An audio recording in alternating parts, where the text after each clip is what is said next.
Doctor Bhimrao Ambedkar द्वारा रचित भारत का संविधान दुनिया का सबसे बड़ा लिखित संविधान है। यह अपनी लेखन व चित्रकला के लिए भी प्रसिद्ध है। इसके 22 भागों में प्रत्येक भाग के प्रथम पृष्ठ को एक शानदार चित्र से तथा सभी अन्य पृष्ठों को खूबसूरत बॉर्डर से सजाया गया है। ये चित्र भारतीय इतिहास, सभ्यता एवं संस्कृति को दर्शाते हैं। संविधान के इस पहलू का इस प्रकार का अध्ययन शायद ही पहले कभी किया गया हो। मुझे पूरा विश्वास है कि इस डॉक्यूमेंट्री से आप सभी को ज्ञानवर्धक और रोचक तथ्यों की जानकारी मिलेगी। बहुत बहुत शुभकामनाएं। धन्यवाद। जय भारत।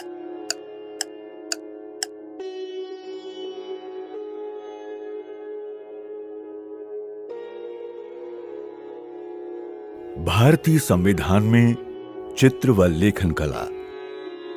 भारत का संविधान दुनिया का सबसे बेहतरीन, लंबा व लिखित दस्तावेज है जो देश के लोकतांत्रिक ताने बाने की रीढ़ है। ये पूरे देश की विविधता को संरक्षण प्रदान करके एकता व सद्भाव को बढ़ावा देता है। हमारे संविधान निर्माताओं ने देश की अद्भुत विविधता से ओतप्रोत संस्कृति को संपूर्ण सम्मान देते हुए पुरातन काल से चले आ रहे जीवन मूल्यों को भी महत्व दिया है। प्रस्तावना संविधान की आत्मा है, जिसमें संप्रभुता, लोकतंत्र, न्याय, स्वतंत्रता, समानता व बंधुत्व आदि मूल्यों पर विशेष ध्यान दिया गया है। अपने इन्हीं मूल्यों के कारण भारत दुनिया का सबसे बड़ा जीता जागता लोकतंत्र है।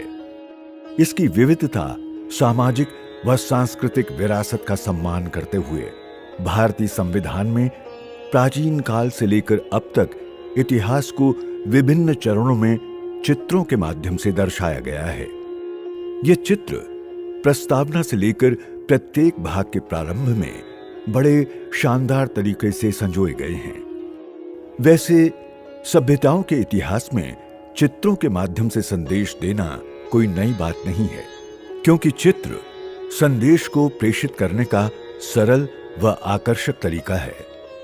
शायद यही कारण रहा होगा कि 26 नवंबर सन 1949 को पारित संविधान को हर तरह से अद्वितीय बनाने के लिए इसके चर्म पत्रों पर हस्तलेखन व सभी पृष्ठों को सजाने का भी निर्णय हुआ।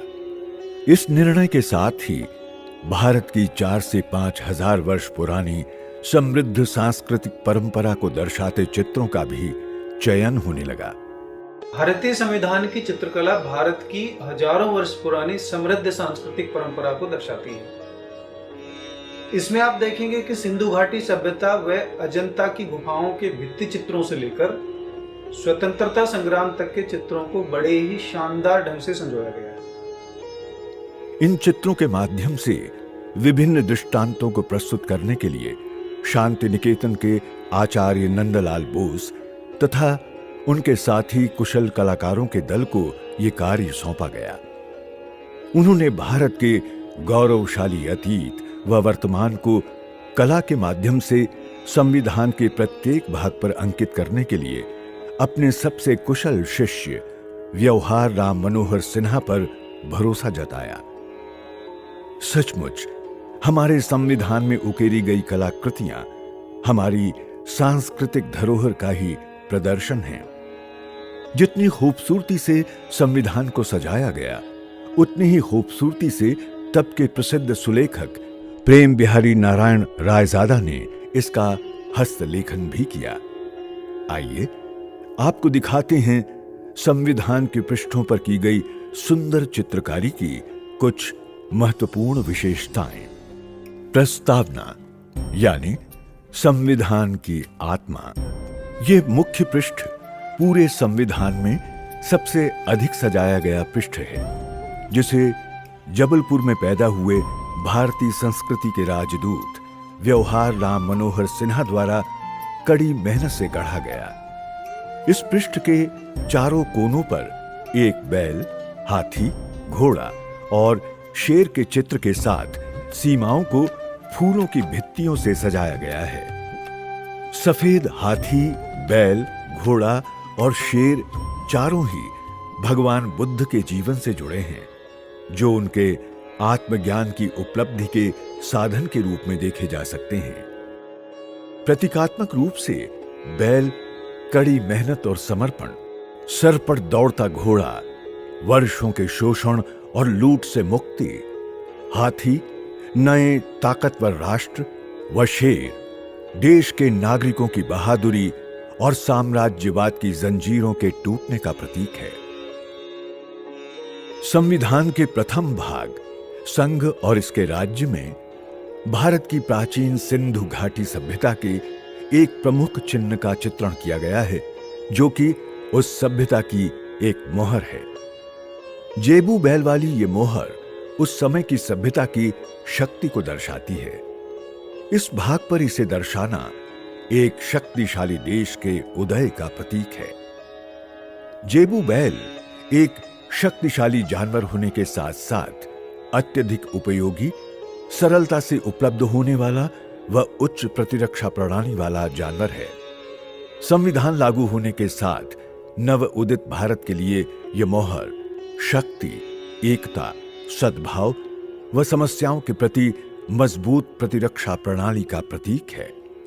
संविधान का भाग 2 नागरिकता है, जिस पर आसाम प्रांत के वैदिक गुरुकुलों का वनों सहित चित्रण है, जो प्राचीन काल से ही ज्ञान प्राप्ति के पवित्र केंद्र रहे हैं और भारतीय सांस्कृतिक परंपरा में समानता के अभूतपूर्व उदाहरण भी। यहां के आचार्य छात्रों के सामाजिक स्तर को दरकिनार कर सबको एक समान दर्जा देते आए हैं। इस भाग पर यह चित्र भारतीय गणतंत्र को एक विशाल गुरुकुल की तरह दर्शाता है, जिसके समस्त नागरिकों के संविधान प्रदत्त अधिकार समान हैं। विविधता में एकता का ये अभूतपूर्व व अद्भुत उदाहरण है। भारतीय संविधान के भाग 3 मौलिक अधिकार को बाकी भागों की तरह खूबसूरत बॉर्डर के साथ साथ भारतीय महाकाव्य रामायण के एक चित्र से सजाया गया है, जिसमें लंका विजय के पश्चात सीता माता को भगवान राम और उनके छोटे भाई लक्ष्मण द्वारा रक्षित दर्शाया गया है। यह चित्र बरसों की उदासीनता के पश्चात नए, स्वतंत्र, अधिकार युक्त व आनंददायक युग के आगमन का भी प्रतीक है। यह भाग प्रत्येक नागरिक को जाति, पंथ, लिंग या धर्म से परे बुनियादी अधिकारों का प्रयोग करने की शक्ति प्रदान करता है और सबको कानूनन समानता प्रदान करता है। यह चित्र पुरातन काल से चली आ रही भारत की नैतिकता, नैतिक मूल्य प्रणाली और उनके बचाव के लिए देश के भीतर एक न्याय प्रणाली के उत्थान का भी प्रतीक है। भाग 4 राज्य की नीति के निदेशक तत्व है, जिस पर दुनिया के सबसे बड़े महाकाव्य महाभारत के एक दृष्टांत से भगवान कृष्ण द्वारा अर्जुन को युद्ध के मैदान में पवित्र गीता के उपदेश देते हुए दिखाया गया है। गीता ज्ञान का सही संदेश और निर्देश देकर कर्तव्य पथ पर निर्भीक होकर चलने का प्रतीक है। इस पवित्र ग्रंथ के नैतिक संदेशों में राज्य और उसके नागरिकों का सामाजिक आर्थिक विकास और उसके लिए विनियमित निर्देशों का संकलन है। संविधान के 15 अनुच्छेदों वाले इस भाग में अर्जुन को राज्य व गीता को कल्याणकारी राज्य में अधिकतम और कुशल विकास के लिए आवश्यक व सही दिशा निर्देशों का प्रतिनिधित्व करते दिखाया गया प्रतीत होता है। संविधान का 5वां भाग संघ है, जो 99 अनुच्छेदों सहित सबसे लंबा भाग है। इस पर भगवान बुद्ध के जीवन की एक महत्वपूर्ण घटना ज्ञानोदय व उनके प्रथम संघ को ज्ञानोपदेश का चित्रण है। यह चित्र मानव जाति के नव उदय में सभी प्रलोभनों पर विजय प्राप्त कर अज्ञान से ज्ञान व आत्मबोध की यात्रा को दर्शाता है। यह चित्र संघ, उसके दायित्व, उसमें निहित शक्तियों व लोगों की अपेक्षाओं का भी प्रतीक है, जो इस बात पर बल देता है कि सामूहिक भलाई के लिए संघ को सही शासन का अभ्यास करना चाहिए। छठा भाग राज्य भाग क भारतीय इतिहास और सांस्कृतिक परंपरा के एक और महत्वपूर्ण चित्र को प्रदर्शित करता है। भगवान महावीर जैन धर्म के संस्थापक, 24वें तीर्थंकर और पार्श्वनाथ के आध्यात्मिक उत्तराधिकारी हैं। उनका ये चित्र सांसारिक मोह का त्याग, तपस्या, आध्यात्मिक जागृति, ज्ञान, अहिंसा और सर्वज्ञता के माध्यम से शरीर में व्याप्त वासनाओं व इसके अंगों पर नियंत्रण करके मानव को पीड़ा मुक्त कर मोक्ष प्राप्ति का प्रतीक है। इस भाग में वर्णित राज्य की कार्यपालिका, विधायिका और न्यायपालिका की संरचना, शक्ति और कार्यों पर यह चित्र सटीक बैठता है।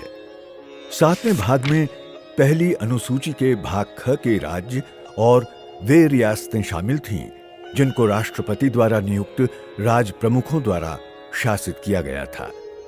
इस भाग को 7वें संविधान संशोधन अधिनियम 1956 की धारा 29 और अनुसूची द्वारा निरस्त कर दिया गया। भाग 7 में सम्राट अशोक द्वारा बौद्ध धर्म के विचारों और सिद्धांतों को फैलाने का दृश्य दर्शाया गया है। सम्राट अशोक ने अपने गुरु चाणक्य के कुशल परामर्श से आज के ईरान से लेकर पूरे भारतीय उपमहाद्वीप तक एक विशाल साम्राज्य पर शासन किया। कलिंग युद्ध के परिणाम स्वरूप होने वाले दुख और हृदय परिवर्तन के कारण उन्होंने अपनी समस्त सांसारिक संपत्ति को त्याग दिया और स्वयं को बौद्ध धर्म को समर्पित कर दिया। ये रियासतों को युद्ध और विनाश से मुक्त किए जाने का प्रतीक है, जिसमें सम्राट ने राज प्रमुखों का प्रतिनिधित्व किया। भारतीय संविधान के भाग 8 संघ राज्य क्षेत्र में गुप्तकालीन कला और इसके कालांतर में विकास के चित्र शामिल हैं। गुप्त काल को आमतौर पर सभी प्रमुख धार्मिक समूहों के लिए उत्तर भारतीय कला का शिखर व स्वर्ण युग माना जाता है। इस अवधि में हिंदू कला में प्रतिष्ठित नक्काशीदार पत्थर से देव मूर्तियां बनी, जबकि बुद्ध आकृति और जैन तीर्थंकर की मूर्तियां बड़े पैमाने पर बनी। ये विशिष्ट तथा गतिशील कला शैली केंद्र शासित प्रदेशों, विशेष रूप से दिल्ली और इसके प्रशासन और विनियमन के महत्व का प्रतीक है। भारतीय संविधान का भाग 9 पंचायत, नगरपालिकाएं व सहकारी सोसाइटियां में महान सम्राट विक्रमादित्य के दरबार के दृश्य का चित्रण किया गया है, जिसमें नृत्य करती हुई नर्तकियों के चारों ओर राजाओं का घेरा है। यह चित्र कलात्मक दृष्टि से अत्यंत श्रेष्ठ है। इसके साथ साथ हाथ में धनुष बाण लिए सीमाओं पर जटिल योद्धा की मोहर भी है। सम्राट विक्रमादित्य अपनी उदारता, साहस और विद्वानों के संरक्षण के लिए जाने जाते थे। यह चित्र उनके शासनकाल की अदालत की खुशहाल स्थिति को दर्शाता है। नवरत्न या 9 रत्न सम्राट के दरबार में 9 असाधारण विद्वानों का एक समूह था, जिसमें बुद्धिमानी भरे निर्णय लेने की अद्भुत क्षमता थी। विक्रमादित्य के शासनकाल में पंचायत और नगरपालिका को अति समृद्ध कर दिया गया था। इसलिए भाग 9 में यह चित्र राज्य, राजा, पंचायत, नगरपालिका व नगर निकाय की समृद्धि का प्रतीक है। भारतीय संविधान के भाग 10 में अनुसूचित और जनजातीय क्षेत्र है, जिस पर गुप्तकालीन नालंदा विश्वविद्यालय की मोहर चित्रित की गई है। मोहर पर देवनागरी लिपि में नालंदा विश्वविद्यालय लिखा हुआ है, जो दुनिया के सबसे प्राचीन विश्वविद्यालयों तथा श्रद्धेय बौद्ध मठ में से एक है। प्राचीन मगध राज्य में यह शिक्षा का एक प्रसिद्ध, प्रतिष्ठित व महत्वपूर्ण केंद्र था, जिसने भारत को एक महान शक्ति के रूप में उभारने के लिए अपना योगदान दिया। नालंदा विश्वविद्यालय जन कल्याण के लिए जाना जाता था, जिसमें दुनिया भर के छात्रों ने देश की सांस्कृतिक रूप से समृद्ध स्वदेशी जनजातियों को न केवल एकजुट किया, बल्कि उनके लिए कल्याणकारी योजनाएं भी बनाई। ये चित्र शिक्षा व कारगर योजना के माध्यम से सामाजिक आर्थिक रूप से पिछड़े लोगों के सशक्तिकरण का प्रतीक है। भाग 11 संघ और राज्यों के बीच संबंध है, जिसमें मध्यकालीन भारत के उड़ीसा राज्य की मूर्ति कला को जगह दी गई है। इस चित्र में 2 पुरुषों को एक भारी सजावट वाले घोड़े के बगल में देखा जा सकता है, जिनमें से एक व्यक्ति घोड़े के पास एक तीर के साथ खड़ा है तथा दूसरा धनुष पकड़े हुए घोड़े के चरणों में दिखाया गया है। तीनों के चेहरे पर प्रशंसा के भाव हैं। यहां दोनों व्यक्ति राज्य और संघ के प्रतीक हैं तथा घोड़ा राष्ट्र का प्रतीक है। तस्वीर इस विचार पर बल देती है कि राज्य और संघ को देश के सुचारू कामकाज के लिए सही निर्णय द्वारा सामंजस्य और इसकी पालना करने की आवश्यकता है। भाग 12 जो कि वित्त, संपत्ति, संविदाएं और वाद है, इसमें नटराज की नृत्य अवस्था की छवि को भ्रम के प्रतीक एक बौने व्यक्ति को रौंदते हुए दर्शाया गया है। इस छवि का उपयोग धन और संपत्ति के भौतिक गुणों के साथ उत्पन्न होने वाले किसी भी लालच या स्वार्थ को ध्वस्त करने के लिए किया जाता है। इस अवस्था के 4 चक्र वित्त, संपत्ति, अनुबंध व कानूनी दांव पेंच के प्रतीक हैं। ये चित्र निष्पक्षता, शक्ति, स्थिरता एवं दुर्गुणों के निरोध का प्रतीक है। भाग 13 भारत राज्य क्षेत्र के भीतर व्यापार, वाणिज्य और समागम है, जिस पर महाबलीपुरम के राजा भागीरथ की तपस्या और ऐतिहासिक व पवित्र देवी गंगा नदी के अवतरण के दृश्य हैं। कालखंड के हिसाब से ये दृश्य अब तक बने क्रम को तोड़ता है, तो भी ये प्रासंगिक है। गंगा भारत की जीवन रेखा है, जो लगभग 1/3 जनसंख्या का मां की भांति पोषण करती है तथा जिसके तट पर कई प्रांत व राजधानियां स्थित हैं। ये नदी प्राचीन काल से व्यापार का भी एक महत्वपूर्ण माध्यम रही है, जिसकी भूमिका का वर्णन प्राचीन ग्रीक यात्री मेगास्थनीज ने भी किया है। इस भाग की विषय वस्तु व इस पर अंकित चित्र में वास्तव में गहन संबंध है। भारतीय संविधान का भाग 14 संघ और राज्यों के अधीन सेवाएं है। इस भाग में मुगल स्थापत्य कला के साथ बादशाह अकबर और उनके 3 दरबारी बैठे हुए हैं, जिनके पीछे चमर ढुलाती हुई महिला है। अकबर के काल को मुगल साम्राज्य का स्वर्ण युग माना जाता है, जिसमें कला और संस्कृति का अभूतपूर्व विकास हुआ। अपने नवरत्नों के कुशल परामर्श के माध्यम से अकबर ने प्रभावी शासन स्थापित किया। उनका उत्कृष्ट साम्राज्य राज्य के अधिकारियों और श्रमिकों की सक्षम सेवा, नैतिकता, कर्तव्यपरायणता, सामाजिक एकता व सुशासन से राष्ट्रहित का प्रतीक है। भारतीय संविधान का भाग 15 निर्वाचन है। संविधान में पहली बार 2 अलग अलग चित्रों गुरु गोविंद सिंह और छत्रपति शिवाजी महाराज को जोड़कर एक चित्र बनाया गया है। इन योद्धाओं में देश के प्रति अत्यधिक समर्पण भाव था। नागरिकों ने उन्हें प्रत्यक्ष चुनाव के माध्यम से अपना प्रतिनिधि बनाया था। उनकी अत्याचार के विरुद्ध नेतृत्व क्षमता, लोकहित के फैसले और असाधारण साहस के कारण उनके बलिदान के सैकड़ों वर्ष बाद भी उन्हें सम्मानित आदर्श व्यक्तित्व के रूप में देखा जाता है। दोनों ही योद्धा संकट के समय में सही निर्णय व नागरिकों की भलाई के लिए काम आने वाले प्रतिनिधि के प्रतीक हैं।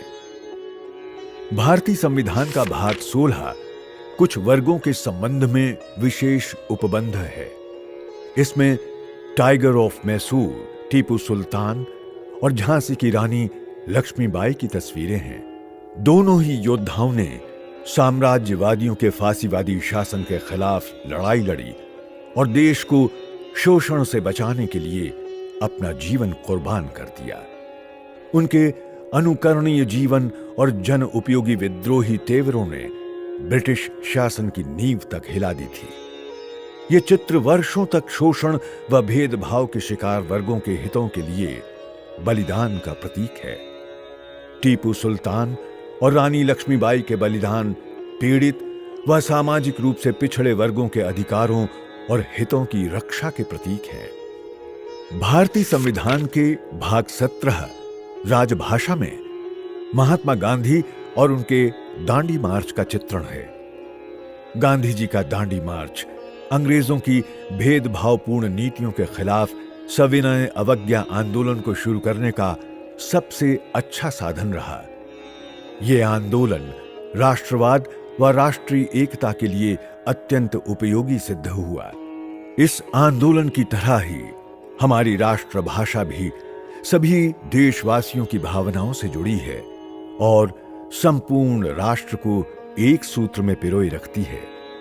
गांधी जी ने भी अपने लेखन के माध्यम से राष्ट्रभाषा व स्वदेशी भारतीय भाषाओं के प्रति अपना सम्मान प्रकट किया। यह चित्र मजबूत विचार और राष्ट्रीय एकता का प्रतीक है। भारतीय संविधान का भाग 18 आपात उपबंध है, जिस पर महात्मा गांधी व दीनबंधु एंड्रयूज के नोआखाली के दंगा प्रभावित क्षेत्रों का दौरा करने का चित्रण है।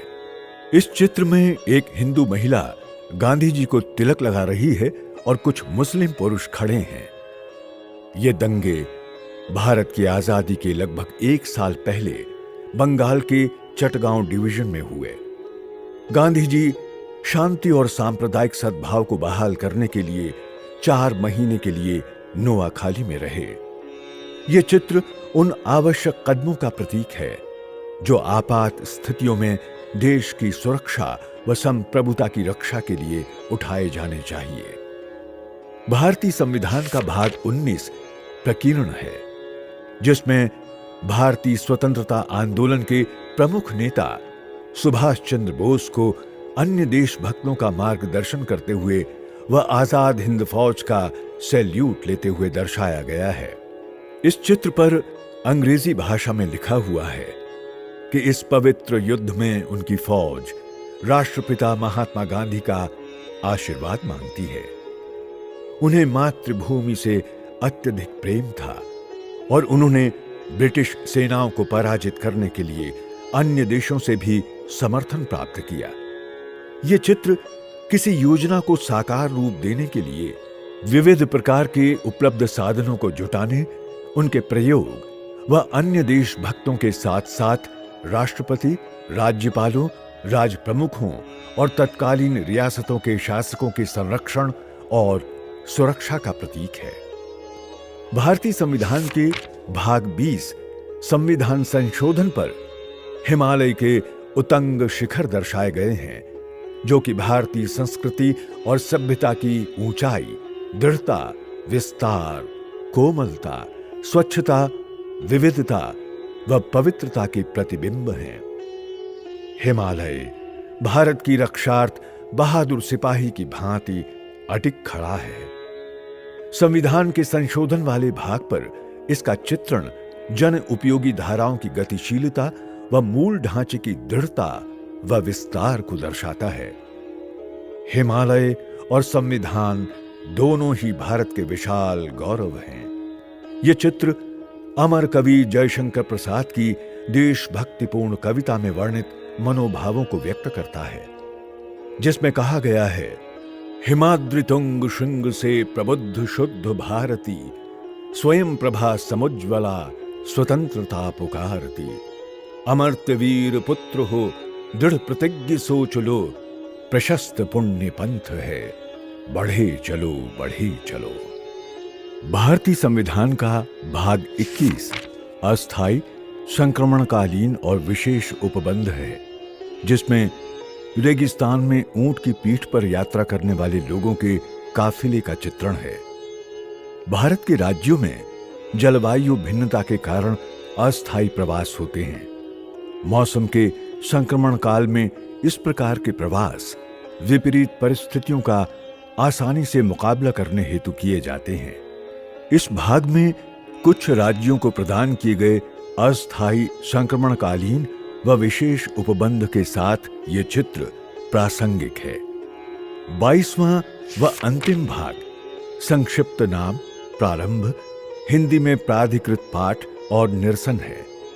इसमें समुद्री जहाज व लहरों का चित्रण है, जो हमारे गौरवशाली सामुद्रिक विस्तार और हमारी यात्राओं का प्रतीक है। किसी समय भारत बर्मा यानी आज के म्यांमार, इंडोनेशिया, मलय जैसे द्वीपों पर अपना अधिकार रखता था। यह चित्र इस बात का भी प्रतीक है कि आतताइयों और आक्रांताओं द्वारा पैदा की गई विभिन्न प्रकार की विपरीत लहरों के बीच फंसने के बाद भी भारत माता का जहाज एकता और सद्भाव की अपने चिर परिचित शक्ति के साथ अविचलित खड़ा रहा। विश्व प्रसिद्ध महाकाव्य रामायण व महाभारत सहित अन्य चित्रों से सजा हमारा संविधान विविधता में एकता व समृद्ध सांस्कृतिक परंपरा का अद्भुत उदाहरण है।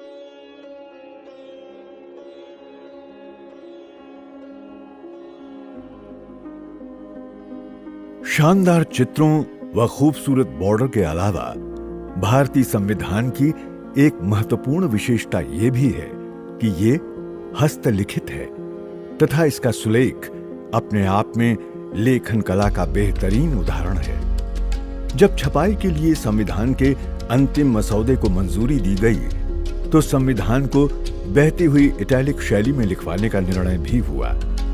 दुनिया का सबसे बड़ा संविधान होने के नाते पूरे संविधान को कलमबद्ध करना एक कठिन कार्य था, परंतु तत्कालीन प्रसिद्ध सुलेखक प्रेम बिहारी नारायण रायजादा, जो दिल्ली विश्वविद्यालय के सेंट स्टीफेंस कॉलेज से स्नातक थे और पारंपरिक सुलेखाकारों के परिवार से थे, उनसे संपर्क किया गया तो उन्होंने इस कठिन कार्य के लिए हाँ कह दी।